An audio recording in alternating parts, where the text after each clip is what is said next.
Okay, picture this. You're in Keonjhar district in Odisha. Beautiful place, ancient forests, but you also hear the sounds, the rumble of mining. But imagine, instead of just industry sounds or, tension you hear, music, a gentle tune, maybe someone flipping through an illustrated guide. It sounds a bit strange, right? But it leads us to this really fascinating question today. How are things like music and, believe it or not, artificial intelligence creating a kind of quiet revolution there? How are they changing these potentially dangerous encounters between people and, well, magnificent Asian elephants into maybe something closer to coexistence? So today we're doing a deep dive into this. It's a really innovative approach, I think. We'll explore how these two things that seem worlds apart, traditional culture and really cutting edge tech, how they're bridging a critical gap. We want to give you a shortcut, really, to understanding this vital conservation effort that's happening right now. We've looked at local reports, some research, tried to piece the story together. Yeah, that phrase, quiet revolution, I think that really hits the nail on the head. Because imagine for you listening, maybe you're a farmer there, it's getting dark, and this huge shadow just emerges from the trees. Now, instead of panic, maybe you have a simple, memorable way, like a song stuck in your head Yeah. that tells you exactly what to do, or crucially, what not to do. And this isn't just theoretical, it's what they're actively trying to build in Odisha.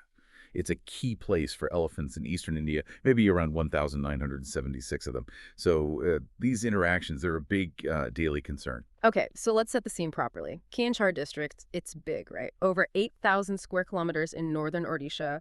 You've got the Baitarani River, these amazing old sal forests, bamboo groves, even waterfalls. It's got this real contrast. On one hand, ancient tribal communities, the Buyan, the Huanga, deeply connected to nature. But on the other hand, it's a massive hub for iron and manganese mining. So industry alongside tradition. And the hills, going up to maybe 1,000 meters, they've always been, natural corridors for wildlife. Exactly. And that geography is so important for the elephants, Elephas maximus. They've used these paths for centuries, moving between forests, looking for food, water, mates. It's ingrained. But here's the thing, the critical shift. All this rapid development, it's just shrunk those spaces drastically. So these incredible animals are being pushed closer and closer to where people live. It's interesting. The numbers in Keonjhar, they've kind of bounced around. Maybe 112 back in 2002, then down to about 40 by 2017. But now, thankfully, the estimates are back up a bit, maybe 70 to 75. And a lot of them are just passing through anymore. They're becoming residents, some even coming over from neighboring Jharkhand. So when these worlds collide, these shrinking spaces, what does that actually look like on the ground? What are the main points of conflict? Well, fundamentally, it boils down to sharing resources, resources that are under immense pressure. Yeah. Elephants are herbivores, massive ones. They need up to, 150 kilograms of plants every single day. So when their natural food sources disappear, and it's often due to deforestation from mining or expanding agriculture, well, a farmer's field of paddy or sugarcane or vegetables, it becomes a really tempting, easy meal. Right. And is it that they're actively looking for farms, or is it more like a last resort because their usual routes are gone? What's the main driver there? I'd say it's largely the latter. Human activity is the big driver. Villages expanding, new roads slicing right through migration paths they've used forever. Industrial activity disrupting those pathways. It all fragments their world. Then add environmental pressures like food being scarce in the dry season or water sources drying up. It forces elephants to take more risks, maybe wander closer to villages looking for water and human-made ponds. It just increases the chances of running into people. It's a complex loop. And the impact of these conflicts, it's just, Yes. it's immense, isn't it? And heartbreaking for everyone involved. For people, the cost is tragically very clear. In Keonjhar, just in one decade, official figures show 345 human deaths. That's huge. Plus, over 5,000 hectares of crops destroyed. I mean, imagine your whole livelihood just gone overnight. It's not just the money, though, is it? It's the fear. People living on edge, constantly vigilant, especially at night. Kids might miss school. Communities feel trapped. Absolutely. And we have to look at the elephant side, too. They suffer tremendously. Sometimes people retaliate. It's illegal, but it happens. Poisoning, electrocution. It's born out of desperation, but it's tragic. And the habitat loss itself causes huge stress for the elephants. It changes their behavior, can lead to population declines. We even see issues like overcrowding in some forests in Odisha now, which pushes the density too high, making conflict almost inevitable. Looking nationally, across India, you see hundreds of these incidents every year. Dozens of elephants die in return. It really is a lose-lose situation. It damages biodiversity and human well-being. So, if we want to find solutions, we really need to understand these animals better, right? Why do they react the way they do? Their biology must hold some clues. They're incredibly smart, we know that. Social animals, complex families, led by these matriarchs who hold generations of memory. Exactly. And their senses are just extraordinary, Yeah. especially their hearing. It's phenomenal. They can pick up sounds from way down low, maybe 14 to 16 hertz, up to 12,000 hertz. Now, humans, we start hearing around 20 hertz. So elephants hear frequencies much lower than we can even perceive. Wow. So how do they use that low-frequency hearing? That's where infrasound comes in. These super low-frequency rumbles below 20 hertz, they travel for miles, not just through the air, but through the ground, too. Through the ground, how does that work? It's incredible. They actually hear these vibrations with their feet. They have these sensitive pads, bones in their feet that transmit the signals up to the inner ear. This sort of seismic sense lets them coordinate across huge distances, warn each other about danger, maybe even detect thunderstorms far away. It's like their own natural communication network. Okay, that sensitivity to sound, to acoustics, that must be key. How do human sounds fit into that? How do they react to us? Well, loud, sudden noises, people shouting, firecrackers that can really startle them. It might make them flee or sometimes, unfortunately, charge. There are studies showing they actively avoid areas with a lot of human-generated vibration, like heavy traffic or those mining blasts we mentioned. But interestingly, a familiar, non-threatening sound might actually make them curious. So understanding their acoustic worlds, it's opened up a whole new way of thinking about conservation globally. That makes sense. Using sound as a tool, not just a byproduct. What kind of things are being tried elsewhere? Oh, some really fascinating stuff. In Africa, for example, they use something called buzz boxes. They play the sound of buzzing bees. Bees? Why bees? Because elephants seem to really dislike bees. They sting sensitive spots like their trunks and around their eyes. So playing recordings of disturbed beehives has actually worked to keep elephants away from crops in places like Liberia.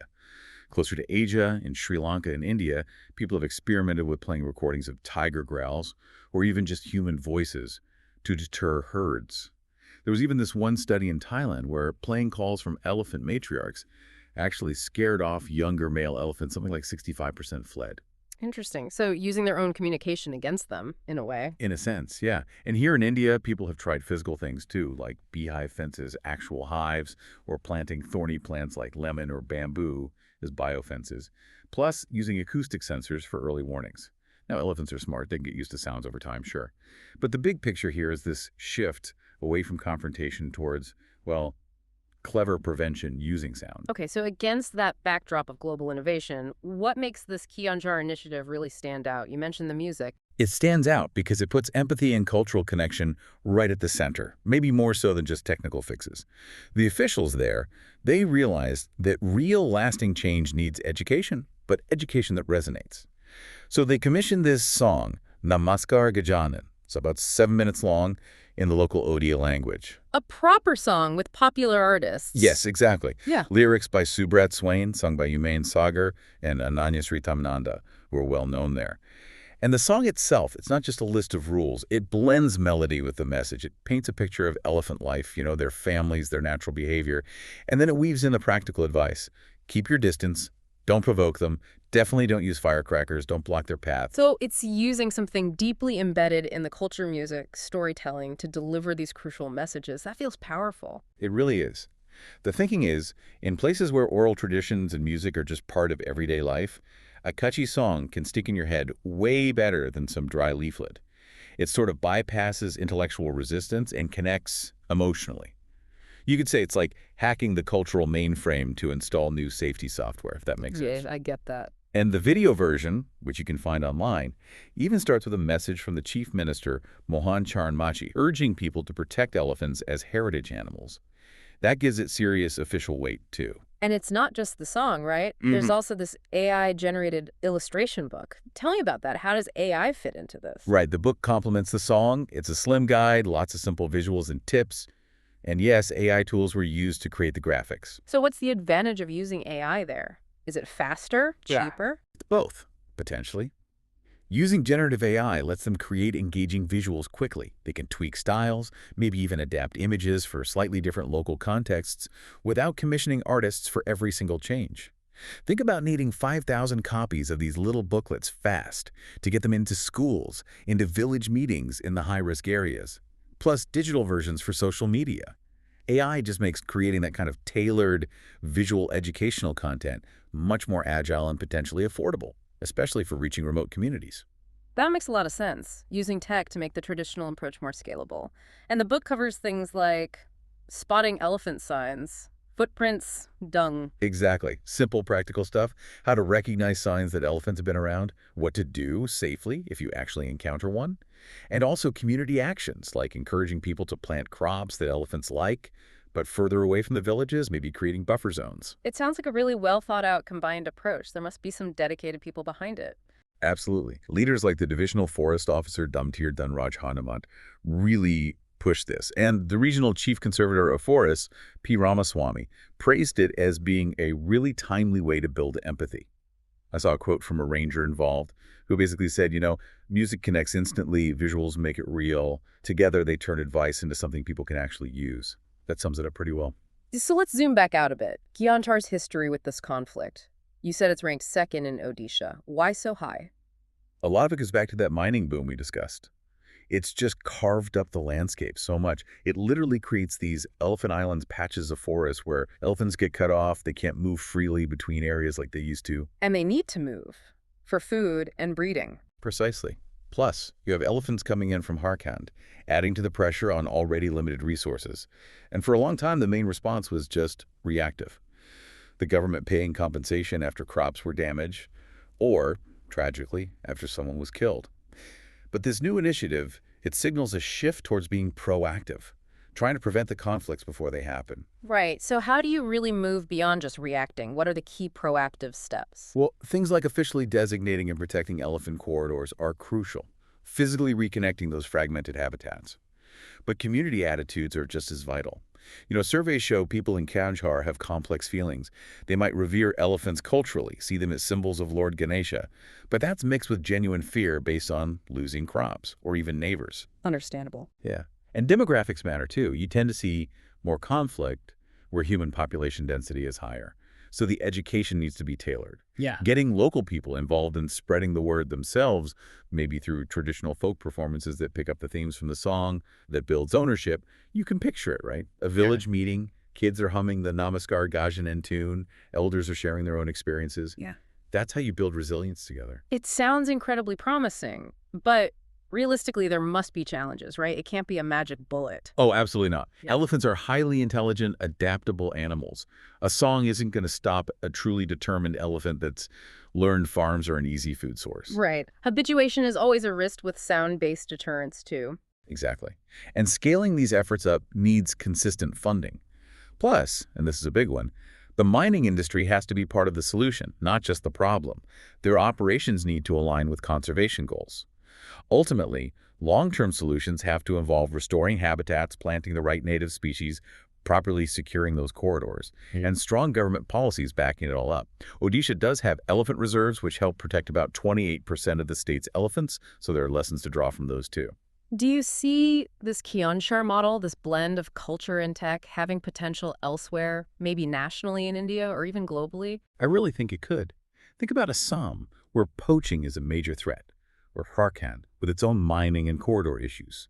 Similar culturally sensitive tools could be really effective. And globally, you see echoes of this thinking. Kenya using predator sounds, like we mentioned. Sumatra using community radio for elephant alerts. Technology just keeps adding new layers. AI cameras detecting elephant movements near villages, drones monitoring herd locations, mobile apps sharing real-time warnings between communities and forest departments. It's all part of this bigger trend of using smarter, more integrated tools for coexistence. The potential is huge. It really is. So as we wrap up, maybe we can imagine that evening scene in Keonjhar again, and elephant trumpets in the distance. But perhaps, thanks to efforts like this, that sound is less about alarm and more just the natural rhythm of life finding a way to continue alongside humans. This deep dive really shows how bringing together creativity, cultural understanding, and technology can start to redefine that relationship we have with the wild. Absolutely. And maybe the core lesson here, something elephants themselves teach us with their deep rumbles and, well, their sheer presence, is patience.